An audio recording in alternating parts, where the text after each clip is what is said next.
Assalamualaikum warahmatullahi wabarakatuh. Jumpa lagi dengan channel Prima Teknik. Untuk kali ini pemirsa, saya ingin sedikit berbagi pengetahuan tentang dua jenis transistor horizontal di mesin-mesin televisi tabung yang harus diketahui ya, dan wajib diketahui bagi para teknisi ataupun pecinta dunia teknik yang suka utek-utek, otak-atik mesin-mesin TV tabung ya. Jadi langsung saja seperti ini pemirsa. Ini hanya sebagai contoh saja. Jadi yaitu ini yang disebut dengan transistor horizontal itu ya. Biasa memang dia di blok atau unit horizontal dan biasanya ada di dekat trafo playback ini ya. Jadi di dekat playback transformer itu pasti ada transistor horizontal yang memang selalu terhubung untuk kaki kolektor transistor ini ke pin out dari playback ini bagian horizontal outputnya. Jadi seperti itu ya, ini hanya contoh saja untuk di mesin televisi tabung. Sama ya, ini juga untuk yang satunya ini juga contoh saja. Dan di sini terlihat ini untuk trafo playbacknya ya, FBT, playback transformer, dan letak transistor horizontalnya di sini ya pemirsa. Ini sudah saya lepas memang. Karena untuk mempersingkat waktu, langsung saja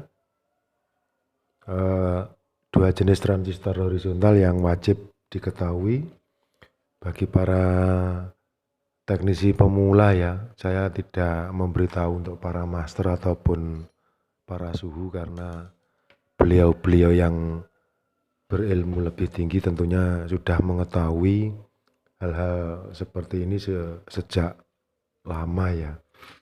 Jadi saya hanya berbagi saja, share pengetahuan, pengalaman untuk kita semua, terutama yang baru saja belajar atau barusan belajar. Jadi mohon maaf sebelumnya.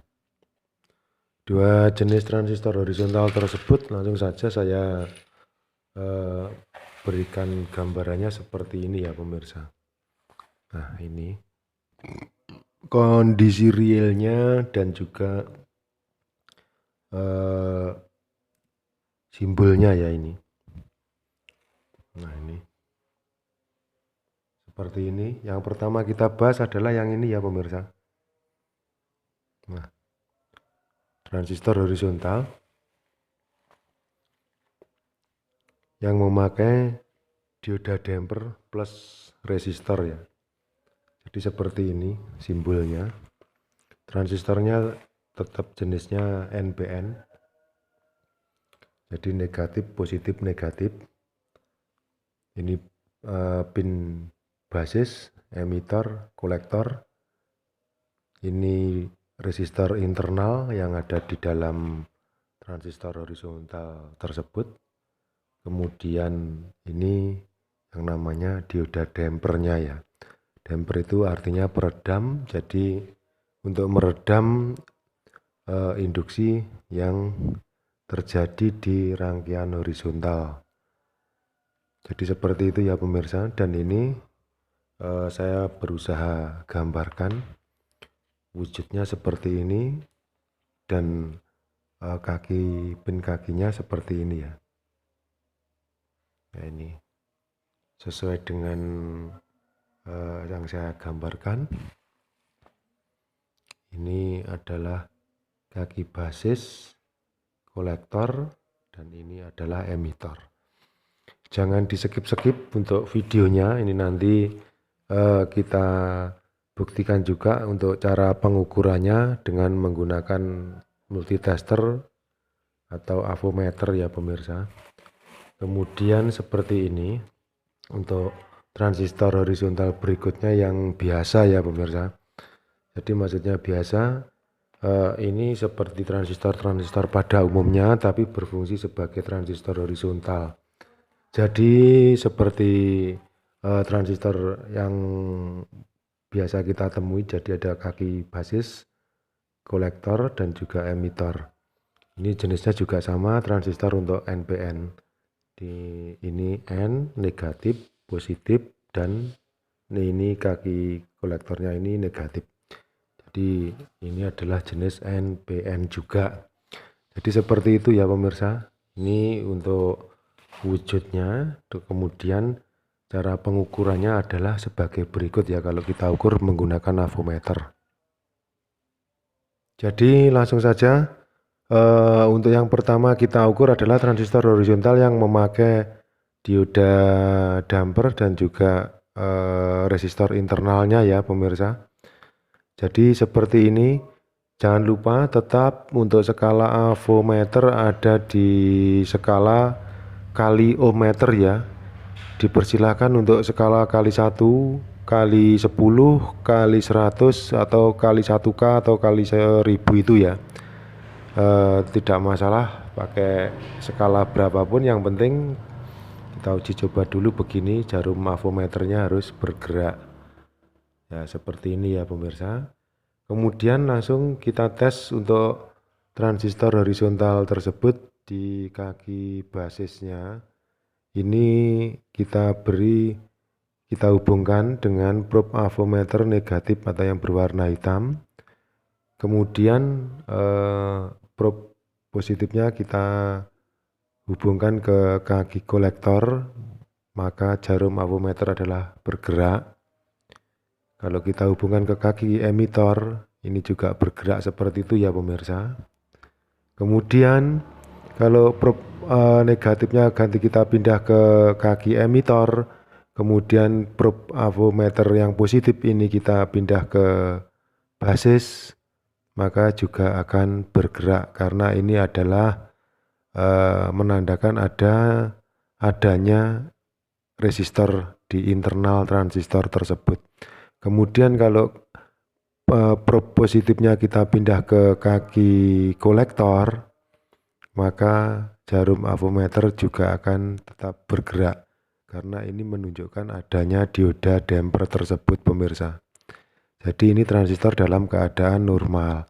Tapi yang jelas pada intinya, pada saat probe avometer negatif warna hitam ini dihubungkan ke kaki kolektor yang tengah ini, nah, terus kemudian ini positifnya probe avometer positif tersebut yang merah ini kita hubungkan ke kaki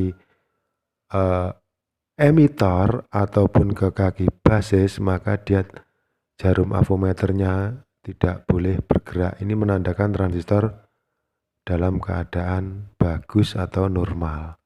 Jadi seperti itu ya pemirsa, ini tidak bergerak kan.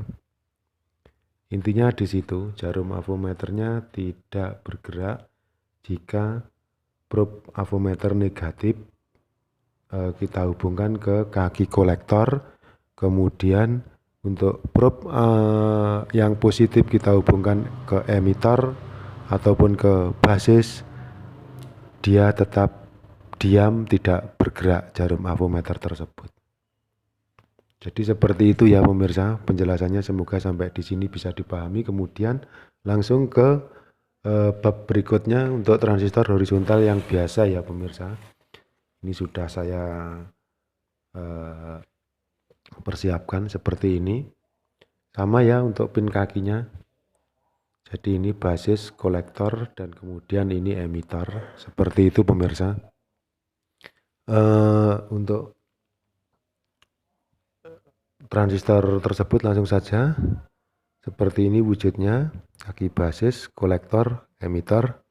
Sama seperti sebelumnya, probe negatif kita hubungkan ke kaki basis, kemudian probe positif kita hubungan ke kaki kolektor, maka yang terjadi jarum bergerak ke kaki emitor jarum bergerak seperti ini ya pemirsa. Kemudian kita balik, untuk probe negatif kita taruh di emitor, probe positif ke kaki kolektor seharusnya tidak bergerak seperti itu, jarumnya diam. Kemudian kaki probe positif ke kaki basis, jarum avometernya juga diam, tidak bergerak. Ini menandakan transistor masih bagus. Ataupun yang probe negatif warna hitam ini kita hubungkan ke kaki kolektor, dan yang positif yang merah ini kita hubungkan ke emitor ataupun basis, maka dia harusnya tetap diam. Jarumnya harus diam, tidak boleh bergerak, maka ini menandakan transistor masih kondisi bagus untuk transistor horizontal tersebut. Jadi seperti itu ya pemirsa, semoga sampai di sini dipahami semua. Terima kasih Anda sudah mengikuti video saya kali ini. Mohon maaf jika ada kesalahan dan kekurangan apapun. Ikuti terus video-video selanjutnya yang insya Allah penuh dengan manfaat. Terima kasih atas perhatian dan dukungannya. Semoga bermanfaat bagi sesama dan membawa berkah bagi semuanya. Wassalamualaikum warahmatullahi wabarakatuh.